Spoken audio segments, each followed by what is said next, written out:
I found the check in the glove compartment while looking for insurance documents, and my hands started shaking so badly I had to grip the steering wheel to keep steady. The amount made my vision blur.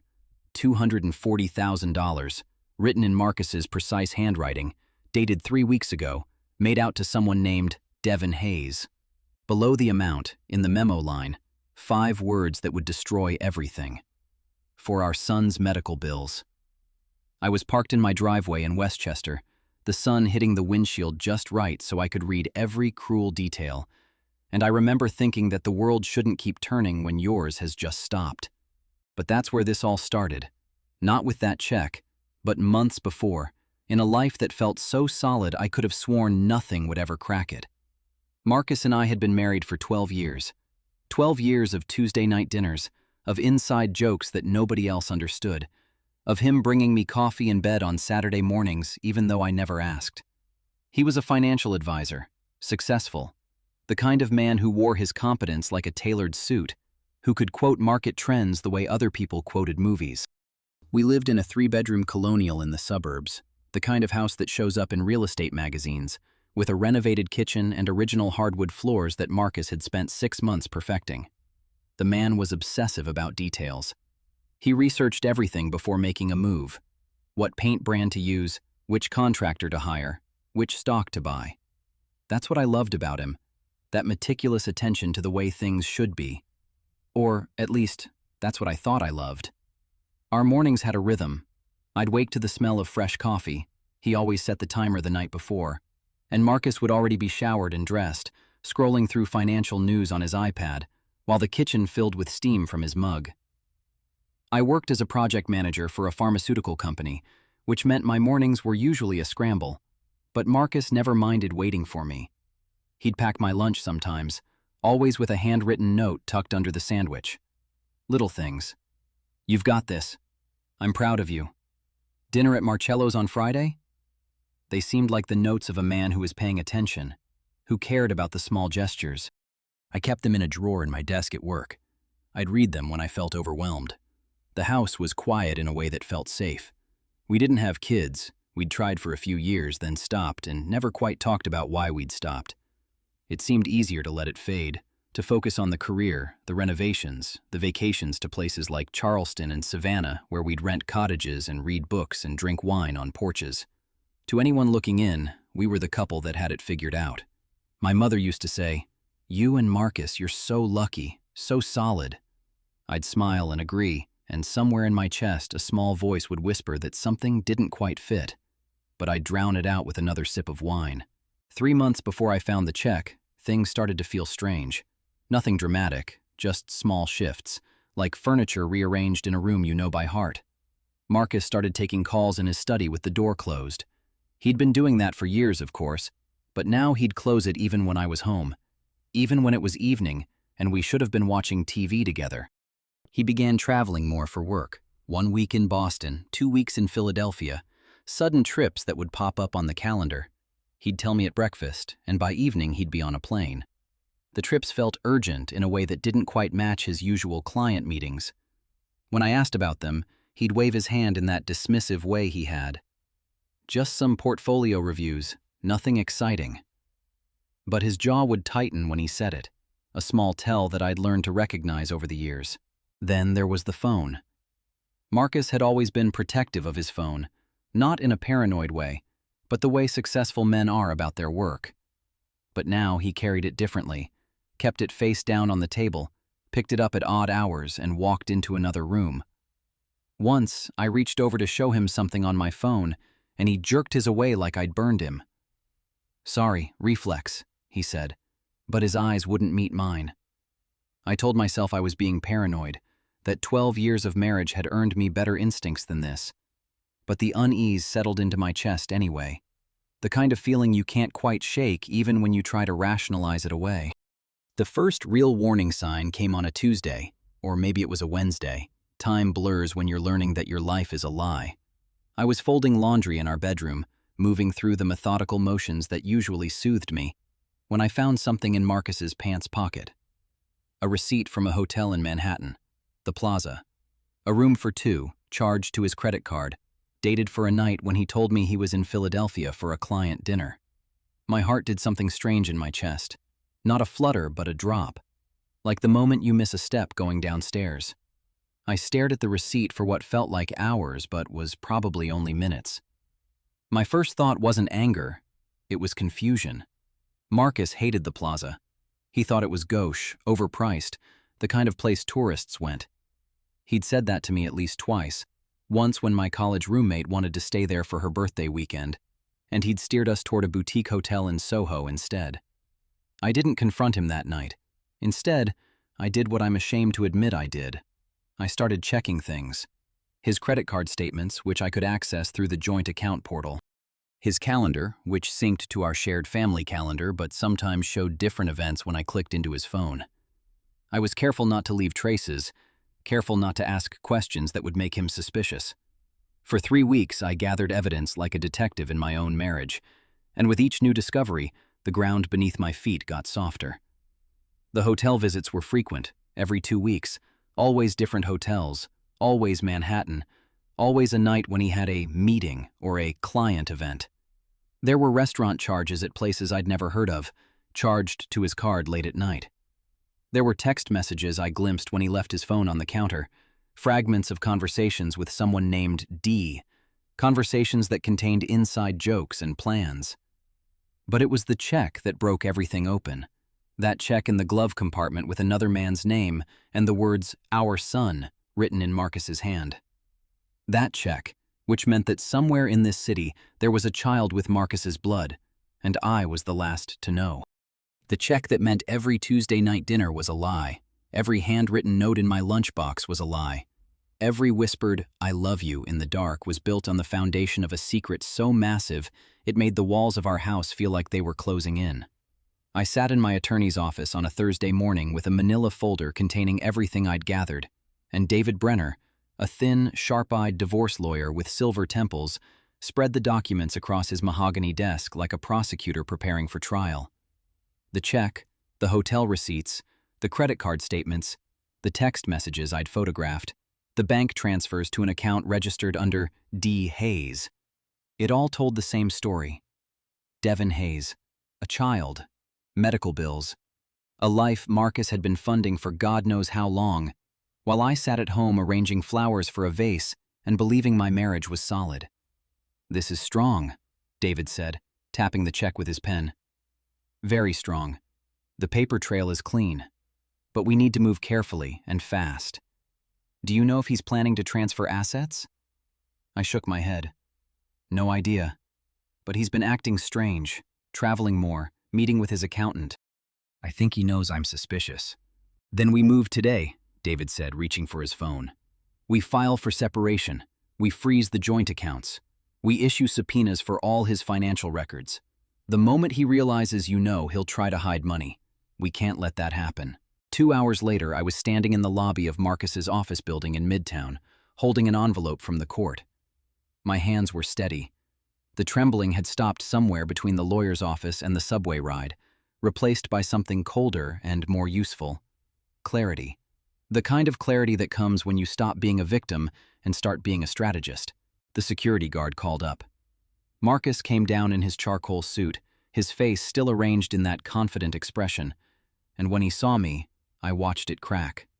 "Ashley," he said carefully, "what are you doing here?" "You've been served," I said, holding out the envelope. "We're filing for separation. Our accounts are frozen as of an hour ago. My attorney is filing a motion for temporary support and full disclosure of all assets." His face went white. Actually white, like someone had drained the blood from his head. He took the envelope with both hands because one hand was shaking too badly to hold it steady. "What did you do?" he whispered. "What did you do?" I shot back. "Who is Devin Hayes, Marcus? Who is he?" For a moment, he stood frozen on the marble floor of that lobby. A couple walked past us, and he lowered his voice to something barely audible. "We need to talk about this at home. Not here. Not like this." "No," I said. "We talk right now. Or we talk to my lawyer. Choose."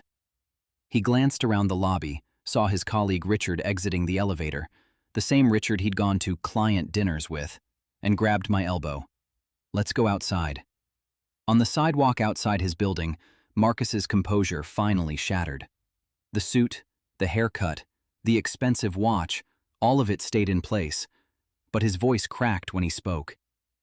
"Devin is my son," he said. "He's 7 years old. His mother is Natalie. We knew each other in college, before you.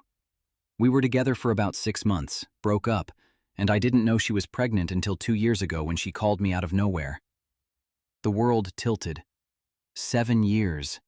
7 years of a child existing while I'd been sitting in couples therapy, trying to figure out why Marcus seemed distant, why he didn't want kids with me, why he seemed so interested in keeping his finances separate. "Why didn't you tell me?" My voice came out strange, higher than normal. "Because I was ashamed," he said. "Because I didn't know how to explain that I'd made a mistake before I met you, and I couldn't just walk away from him. Natalie, she struggled. She's sick, Ashley. She has lupus, and Devin needed medical care, and I couldn't just ignore that. I couldn't tell you because I knew what it would look like, and I couldn't handle the judgment." "The judgment," I repeated. "You lied to me for 2 years, Marcus. You funded another child while you told me we couldn't afford to try IVF. You told me you didn't want kids, and you have one. You've been meeting with him, paying his medical bills, building a secret life, and you're worried about judgment?" He opened his mouth, closed it, opened it again. "I was going to tell you. I was going to tell you after the market stabilized, after we got through the quarterly reviews. I was going to—" "When?" I asked. "When would you have told me? After you retired? After he turned 18? After I'd wasted another 10 years believing in something that was a lie?" "It's not a lie," he said desperately. "Us. What we have is real. This is just complicated." "It's not complicated," I said. "It's a choice. You chose to lie. You chose to keep seeing him. You chose to hide money. You chose another woman over honesty. That's not complicated. That's just wrong." His phone buzzed. Then again. Then again. He looked at it and his face changed completely. I watched the color drain again, but this time it was different. This time it was pure panic. "What is it?" I asked. He turned the phone toward me. It was an email from his bank, flagged urgent. "Account frozen pending legal action. All transfers denied." My attorney moved fast, I said. Marcus sat down on the concrete bench next to the building entrance like someone had cut his strings. He looked smaller there, diminished. "You're going to take everything, aren't you?" "I'm going to take what's legally mine," I said. "The house, half the retirement accounts, spousal support, and I'm going to make sure that every single person who needs to know about this knows about it. Richard, your boss, your clients, your mother." "Don't," he said. It came out broken. "Please don't destroy me over this."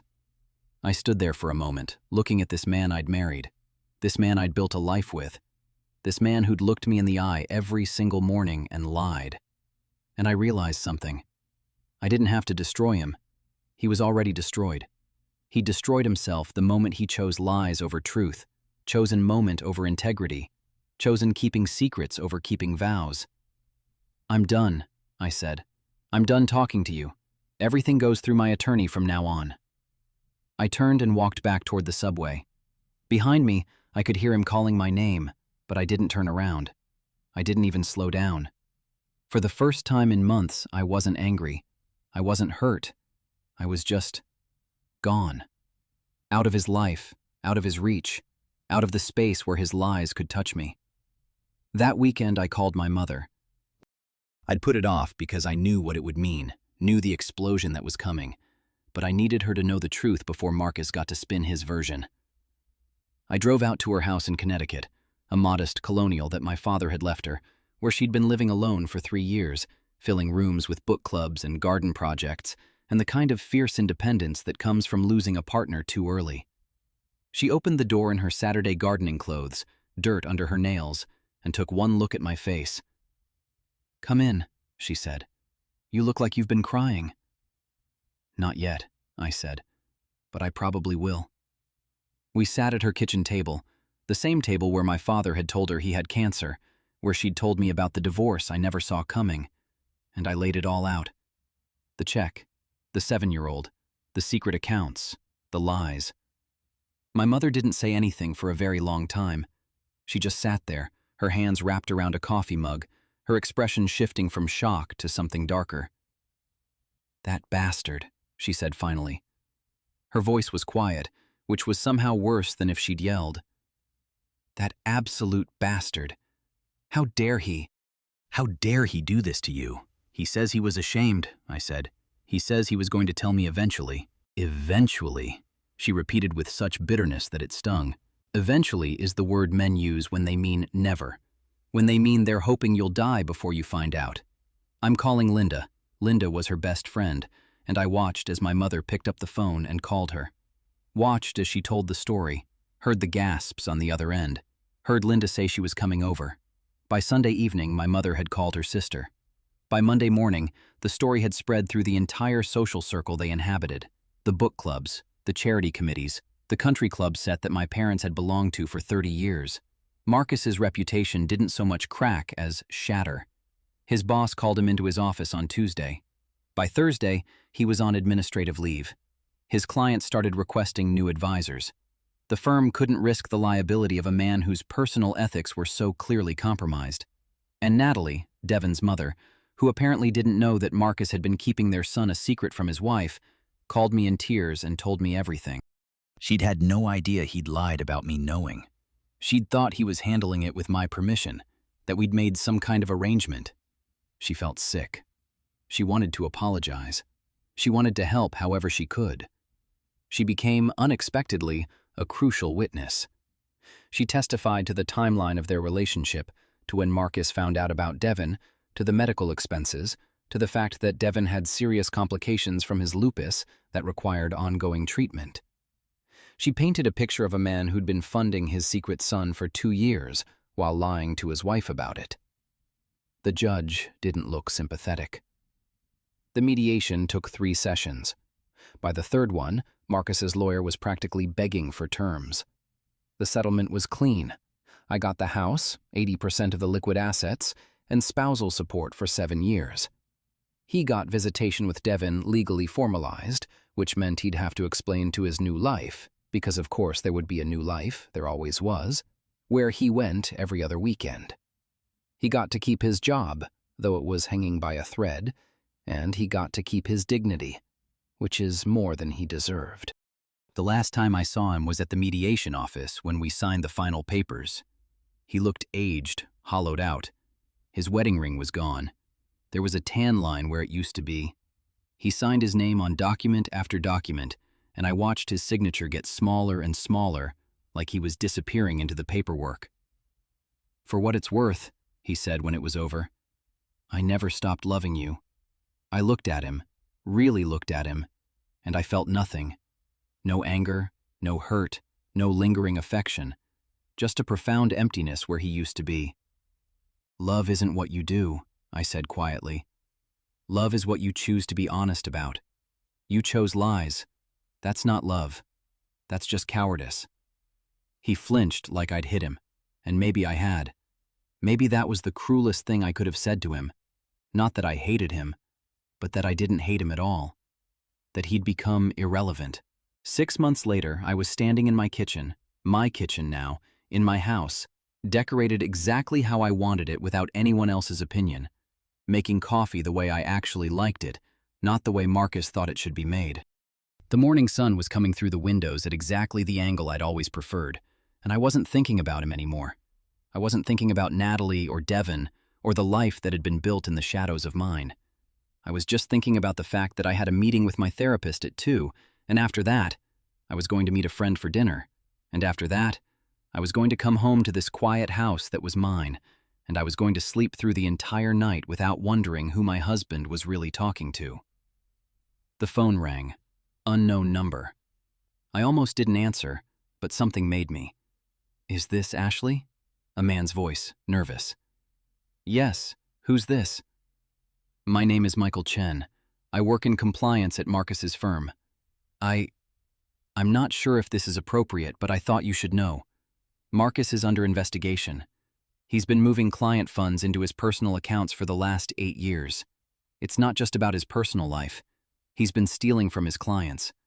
The firm is cooperating with the SEC, There's going to be criminal charges. I sat down. The coffee in my hand had gone cold without me noticing.